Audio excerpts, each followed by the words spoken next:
Hello MPPSC aspirant, स्वागत है आप सभी का अपने यूट्यूब चैनल एमपीपीएससी वाले में। So without wasting any time let's jump into the topic. Finally हम लोग foundation of the Indian constitution पढ़ते पढ़ते इंडियन इंडिपेंडेंस एक्ट 1947 तक पहुंच चुके हैं।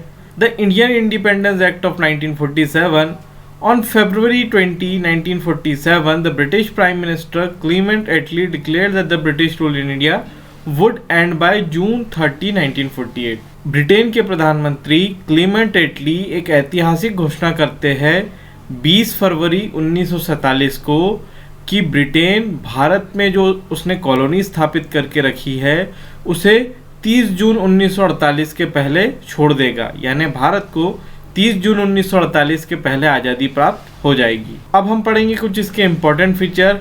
It ended the British rule in India and declared India as an independent and sovereign state from August 15, 1947। इस act के तहत भारत में ब्रिटेन का शासन खत्म होता है और भारत को एक इंडिपेंडेंट यानी स्वतंत्र और सोवरेन यानी संप्रभु राष्ट्र 15 अगस्त 1947 के बाद से जाना जाएगा, यानी भारत स्वतंत्र और संप्रभु राष्ट्र बन जाता है 15 अगस्त 1947 को। सेकेंड इंपॉर्टेंट फीचर है इस एक्ट का, it empowered the constituent assembly for the two dominions to frame and adopt any constitution for their respective nation. देखिए जी, हमें पता है कि 15 अगस्त 1947 को न केवल भारत एक आज़ाद राष्ट्र बना था, साथ ही साथ पाकिस्तान भी एक आज़ाद राष्ट्र बना था। तो भारत और पाकिस्तान जो कि दो डोमिनियन यानी अधिराज्य थे ब्रिटेन के, उन अधिराज्यों को ये पावर मिल जाता है कि अगर आप आपके देश का संविधान निर्माण करना चाहते हैं तो आप संविधान सभा बना सकते हैं। तो भारत ने एक अपनी संविधान सभा बनाई और पाकिस्तान ने एक अपनी संविधान सभा बनाई जिसे पूरी आज़ादी थी कि वो अपने तरीके का कॉन्स्टिट्यूशन बना के तैयार कर सकते थे।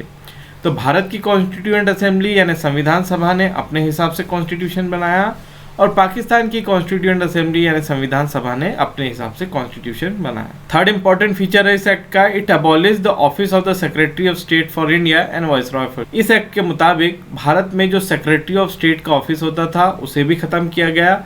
साथ ही साथ भारत में एक जो बहुत ही इंपॉर्टेंट और सबसे बड़ा पद हुआ करता था, प्रशासनिक पद हुआ करता था, वाइसरॉय ऑफ इंडिया, उस पद को भी खत्म कर दिया गया।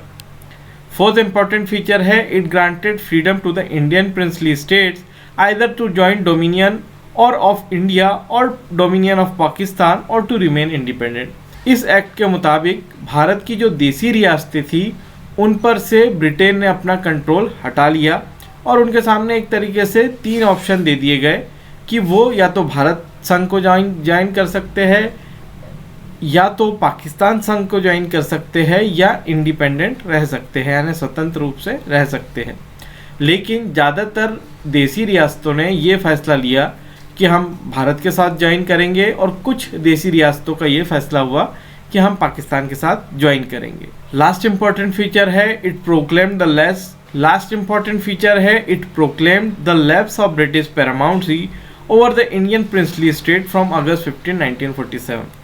इस एक्ट के मुताबिक 15 अगस्त 1947 से जो ब्रिटिश पैरामाउंसी थी यानी जो ब्रिटिश लोगों का कंट्रोल हुआ करता था या एक तरीके से नियंत्रण हुआ करता था भारत की देसी रियासतों पे, उस नियंत्रण को इस एक्ट यानी इंडियन इंडिपेंडेंस एक्ट ऑफ 1947 के द्वारा ख़त्म कर दिया गया। अब भारत की देसी रियासतें अपने आंतरिक और बाहरी फैसलों लेने के लिए बिल्कुल स्वतंत्र थी। अगर आपको हमारा YouTube चैनल अच्छा लगता है तो प्लीज़ इसे लाइक कीजिए, शेयर कीजिए, सब्सक्राइब कीजिए और बेल आइकन को प्रेस करना ना भूलिए जिससे आपको रीसेंट वीडियोस की नोटिफिकेशन मिलती रहे। Thanks for watching.